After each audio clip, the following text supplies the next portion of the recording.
보도록 하겠습니다. 네, 교과서 104쪽 그래프를 해석해 볼까요?입니다. 그래프를 보고 여러 가지 사실을 알아보는 시간을 가질 건데요. 자, 교과서 104쪽에 그래프를 보니까 2012년 그리고 2017년에 분야별 자원봉사자 수가 나오고 있습니다. 자, 지혜는 2012년과 2017년에 분야별 자원봉사자 수를 조사하여 각각 띠 그래프로 나타냈습니다. 그래프를 해석해 봅시다. 여러분은 자원봉사를 해본 적이 있을까요? 네, 가끔 뭐 이렇게 학교에서 봉사활동을 하기도 하고, 그리고 부모님과 함께 또는 뭐 이렇게 주변 친구들이랑 봉사활동을 하러 간 적도 있을 것입니다. 자, 그러면 지혜가 조사한 표는요, 2012년 그리고 2017년 분야별 자원봉사자 수입니다. 이거를 이제 띠 그래프로 나타내어 주었죠. 그래서 보니까 생활 편의에 관련된 거, 그다음에 안전방범, 그리고 문화행사, 환경보호, 그리고 뭐 기타로는 뭐 교육이나 상담 분야로도 이렇게 자원봉사를 해줬네요. 근데 이제 12년과 2017년에 차이가 좀 있죠. 그래서 그거를 한번 우리가 해석해 보도록 하겠습니다. 2012년에 안전방범 또는 문화행사를 돕는 자원봉사자 수는 전체의 몇 %인가요? 여러분, 또는이라고 나왔기 때문에 이거는 두 가지를 다 더해주면 됩니다. 그래서 안전방범 20%, 문화행사 9% 더하면 29%가 되겠죠? 그리고 2017년에 생활편의를 돕는 자원봉사자 수는 생활편의가 2017년에 24%예요. 환경보호는 9%네요. 그렇죠? 약 3배, 2.5배네요. 그렇죠?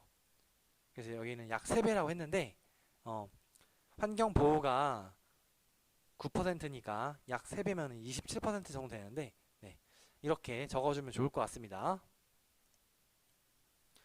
2012년과 2017년에 전체에 대한 자원봉사자 수의 비율이 같은 분야를 찾아보세요. 여러분, 전체에 대한 자원봉사자 수의 비율이 같은 거 보니까 9% 9% 나왔네요. 2012년에는 문화행사, 그리고 2017년도에는 환경보호가 9% 이렇게 나왔어요. 그래서 비율이 같다는 거 이렇게 확인할 수 있겠죠? 네, 띠 그래프를 보고 한번 해석해 볼게요. 더 알 수 있는 내용 보니까 2012년에 기타 교육 상담은 32%였는데 2017년도에는 40%로 비율이 늘어났어요. 그리고 2012년에는 생활 편의를 돕는 자원봉사자 수의 비율이 32%였는데 2017년에는 24%로 생활 편의 관련해서 줄어들었습니다. 자, 그러면은 교과서 105쪽 준기는 학교 신문에서 선생님께 들으면 기분 좋은 말을 조사하여 나타낸 원 그래프를 보았습니다. 그래프를 해석해 봅시다. 원 그래프는 선생님께 들으면 기분 좋은 말을 이제 조사한 거죠. 그래서 조사한 학생을 보니까 와, 1000명이나 조사했대요. 어떤 결과가 나왔는지 보니까 너를 믿는다. 그리고 잘했어. 이 이야기가 가장 많이 나왔네요. 그렇죠? 그래서 10% 이상 비율을 차지한 말 보니까 너를 믿는다, 잘했어 이렇게 나왔고요. 기분 좋은 말 중에 너를 믿는다랑 잘했어를 선택한 학생 수는 전체의 거의 80%에 가까워요. 그렇죠? 79.2%가 나왔습니다. 아주 많은 비율을 차지하겠죠. 그러면 기타에는 어떤 말이 들어갈 수 있을까요? 너가 최고야. 뭐 이런 말 들어갈 수 있을 것 같고, 그리고 와, 정말 멋있습니다. 뭐 이렇게 학생의 행동을 보고 멋있다, 뭐 예의 바르다, 뭐 이런 이야기 들어갈 수 있을 것 같아요. 그렇죠? 그 다음에 원 그래프를 보고 더 알 수 있는 내용을 말해보세요.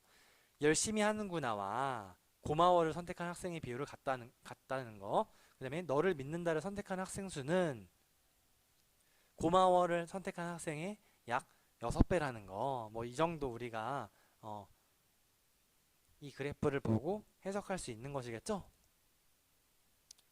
자, 그러면 실생활에서 띠 그래프와 원 그래프를 찾아보도록 하겠습니다. 신문, 잡지, 인터넷 등에서 T 그래프와 원 그래프를 찾아보고 알 수 있는 내용을 말해보세요. 선생님이 찾은 T 그래프인데요. 학생들이 좋아하는 운동을 T 그래프로 나타낸 것입니다. 그래서 35%가 축구를 골랐고요. 그 다음에 25%가 배드민턴, 그리고 15%가 농구, 그리고 야구도 15%뭐 이런 식으로 이렇게 T 그래프를 완성해 줬어요. 그리고 이제 원 그래프로는 학생들이 가장 좋아하는 과목을 이제 설문조사한 거예요. 그래서 체육이 30% 가장 많이 나왔네요. 그리고 두 번째는 뭐 수학이 25%, 세 번째는 국어 20%뭐 이렇게 원 그래프로 나타낸 것입니다. 자, 초등학생들이 이제 스트레스 받는 항목과 스트레스를 해소하는 방법을 이제 설문조사를 했대요. 이건 교과서에 있는 문제는 아니고 오늘 배운 내용을 가지고 한번 문제를 풀어보도록 하겠습니다. 자, 먼저 학원을 선택한 학생 수는 가족을 선택한 학생 수의 몇 배인가요?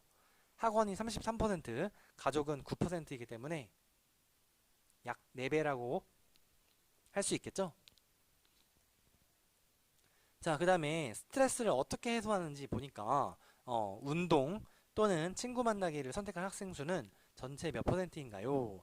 자, 운동이 14%, 친구 만나기는 12%, 두 개 더하면 26%가 되는 거죠? 그래서 전체의 26%가 된다는 것입니다. 자, 3번 T 그래프를 보고 더 알 수 있는 내용을 찾아보세요. 자, 초등학생이 스트레스를 가장 많이 받는 항목은 학원입니다. 그리고 초등학생은 스트레스를 해소하기 위해서 텔레비전 시청 그리고 게임하기를 가장 많이 한다고 하고요. 그리고 운동을 선택한 학생은 잠자기를 선택한 학생 수의 2배라는 것입니다. 그렇죠? 잠자기는 7%, 운동하기는 14%. 그래서 스트레스를 해소하는 방법이 한 가지씩은 좀 있으면 좋을 것 같아요, 여러분. 그래야지 스트레스가 좀 쌓였을 때 바로바로 이렇게 좀 풀어주고 하면서 여러분의 건강을 좀 정신 건강을 관리할 수 있는 것이겠죠? 네, 수학 104쪽입니다. 그래프를 해석해 볼까요? 그래프를 보니까 분야별 자원 봉사자 수가 나오고 있어요. 2012년과 2017년에 좀 T 그래프 그 비율이 다른데요. 우리가 이거를 한번 해석해 보도록 하겠습니다. 자, 먼저 2012년에 안전방범 또는 문화행사를 돕는 자원봉사자 수는 전체의 몇 %인가요? 여러분, 또는이라는 그 단어는요, 한마디로 안전방범 더하기 문화행사 그걸 합쳐준 비율을 말합니다. 그래서 안전방범 지금 보니까 20%죠. 그 다음에 더하기 문화행사는 지금 9%예요. 한마디로 전체의 29%라는 것입니다. 네, 이렇게 해주면 되고요. 두 번째, 2017년에 생활 편의를 돕는 자원봉사자 수는 환경 보호를 돕는 자원봉사자 수의 약 몇 배인가요? 여기 지금 계산기를 써도 된다고 나왔는데 선생님은 그냥 세로셈으로 문제 해결해 볼게요. 생활 편의 보니까 24%예요. 그렇죠? 그리고 환경 보호는 2017년에 9%네요. 그렇죠? 24 나누기 9를 해주면 되는 거잖아요. 자, 그러면 9 곱하기 2 해서 9이 18 이렇게 해주고 빼니까 6이에요. 그렇죠? 그 다음에 여기 소수점 0 찍어주고 0 내려오고 소수점을 찍고 그 다음 자리 0이 내려와서 60이 됩니다. 그러면 9, 6에 54 이렇게 되죠? 또 빼니까 6, 그 다음에 또 0이 내려와서 또 9, 6에 54 이렇게 쭉쭉쭉 나가네요. 한마디로 2.66배라고 우리가 생각하면 되고요. 우리가 반올림에서 자연수로 나타내려면 약 3배라는 겁니다. 그렇죠? 이렇게 나타낼 수가 있는 거죠. 2012년과 2017년에 전체에 대한 자원봉사자 수의 비율이 같은 분야를 찾아보세요. 비율이 같은 분야 보니까 2012년도에는 문화행사가 9%예요. 문화행사가. 근데 2017년에는요. 환경보호가 9%네요. 그렇죠? 자, 이게 각각 9%로 같다는 거 이렇게 우리가 확인할 수 있네요. 자, 그럼 띠 그래프를 보고 더 알 수 있는 내용을 말해보세요. 2012년도에는 기타 교육 상담 이게 32%였는데 2017년도에는 기타 교육 상담이 더 늘어났다는 것입니다. 그렇죠? 그리고 생활 편의는 더 줄어들었다는 거, 안전 방법 이것도 약간 줄어들었다는 거, 뭐 이렇게 우리가 파악할 수가 있네요. 자, 그러면 수학 105쪽 보겠습니다. 네, 준기는 학교 신문에서 선생님께 들으면 기분 좋은 말을 조사하여 이제 그 원그래프로 나타냈다고 합니다. 한번 해석해 볼게요. 자, 조사한 학생은 모두 몇 명인가요? 조사한 학생이 무려 1000명입니다. 와, 정말 대단한 학생이죠? 네, 무려 1000명. 우리 감정초등학교 전교생을 다 조사해야 될 것 같아요. 1000명이면, 그쵸? 선생님께 들으면 기분 좋은 말 중 10% 이상의 비율을 차지한 말은 무엇인가요? 네, 바로 너만 믿는다. 그 다음에 잘했어. 선생님도 학생들에게 너만 믿는다, 잘했어 이런 말을 자주 써야 될 것 같습니다. 선생님께 들으면 기분 좋은 말 중 너를 믿는다 또는 잘했어를 선택한 학생 수는 전체의 몇 %인가요? 네, 전체의 무려 79.2%가 되는 것이겠죠? 그리고 기타에는 어떤 말이 들어갈 수 있을까요? 뭐 예를 들면 최고입니다. 그리고 어떤 뭐 행동이나 뭐 활동을 했을 때 와 멋있어요, 뭐 멋지다, 뭐 이런 거 이런 게 들어갈 수 있겠죠? 자, 원그래프를 보고 더 알 수 있는 내용을 말해보세요. 열심히 하는구나랑 고마워가 같은 백분율을 나타내고 있네요. 같은 비율이에요. 열심히 하는구나와 고마워. 뭐 이런 걸 우리가 생각할 수 있겠죠? 자, 3번. 실생활에서 D그래프와 원그래프를 찾아봅시다라고 했는데, 선생님이 PPT 이렇게 공부할 때 D그래프와 원그래프 각각 안내해 주셨었죠? 그래서 뭐, 우리 반 학생들이 가장 좋아하는 뭐 스포츠 이렇게 해서 D그래프 나타냈었고, 그 다음에 우리 반 학생들이 가장 좋아하는 과목 이렇게 해서 원그래프를 사진을 보여줬습니다, 선생님이.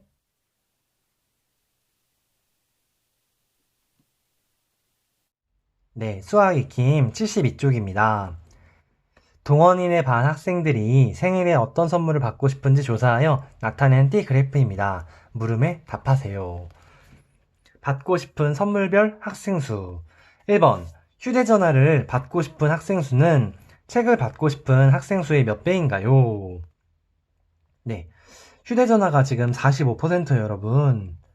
그 다음에 책은요, 전체의 15%라고 합니다. 그러면요, 책을 받고 싶은 학생 수의 3배가 되는 거겠죠? 휴대전화를 받고 싶은 학생이 3배가 더 많다는 거겠죠? 자, 두 번째, 운동화를 받고 싶은 학생이 12명이라면, 자, 운동화 받고 싶은 학생 30%인데, 운동화가 이제 30%예요. 근데 12명이라고 합니다. 그러면은, 기타는요, 지금 10%죠, 여러분.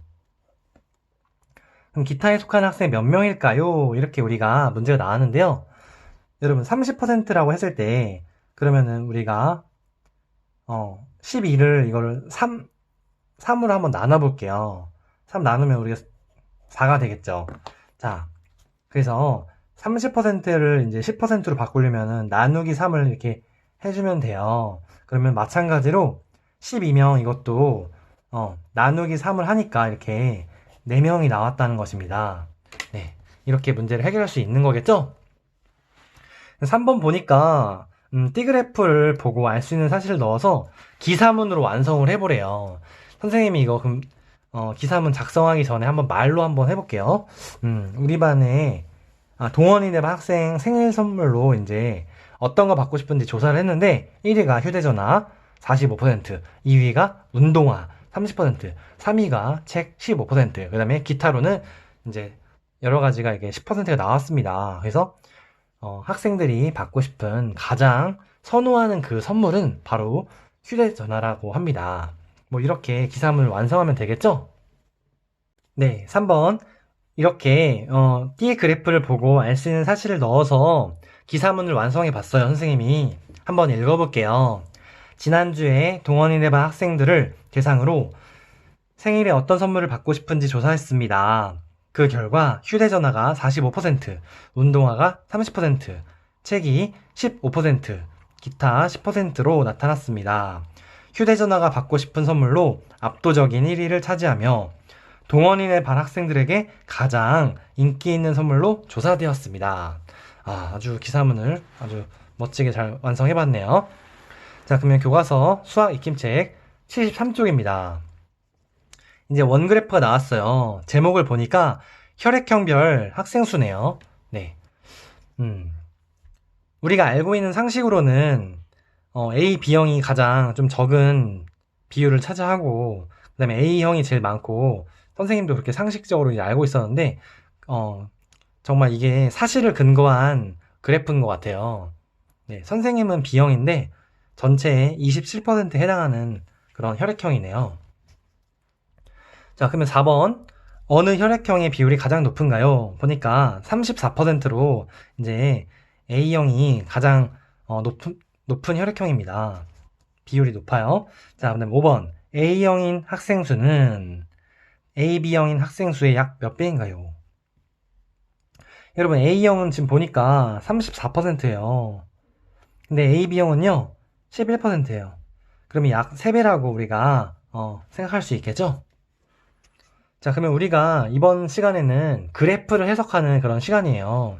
그러면은 이 원 그래프를 보고 어떻게 해석할 수 있을까요? 첫 번째로는 이제 A형이 가장 많은 거 나왔으니까 그건 빼고 여러분 두 번째, 세 번째 B형이랑 O형 보니까 거의 비율이 비슷합니다. 그렇죠? 그럼 그걸 첫 번째로 적어주면 되겠네요. 첫 번째, 자 O형과 B형이 차지하는 비율은 거의 비슷하다.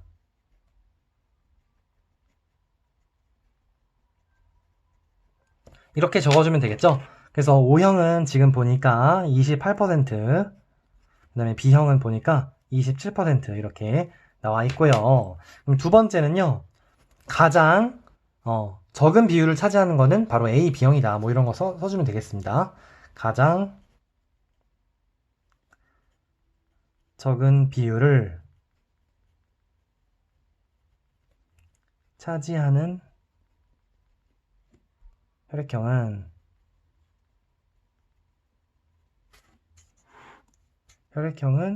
AB형이다.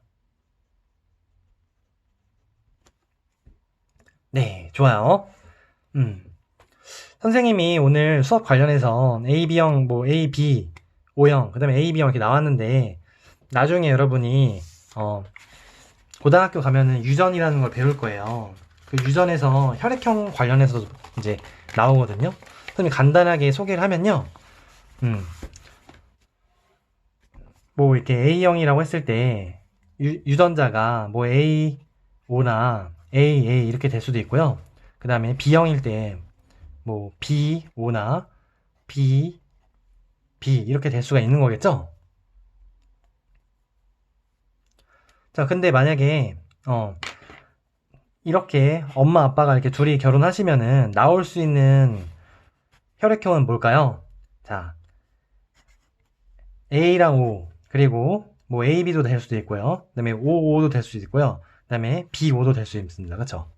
그러니까 네 가지 뭐 A형, AB형, O형, B형 네 가지 형이 다 나와요. 그쵸? 근데 만약에 뭐 아빠가 AA고 엄마가 BB다. 그러면은 우리가 이렇게 두 분이서 결혼을 했었을 때는 A, B형밖에 안 나오는 거죠. 그쵸? 네. 뭐 이렇게 우리가 생각할 수 있습니다. 그리고 만약에 이렇게 AA인 유전자인 분과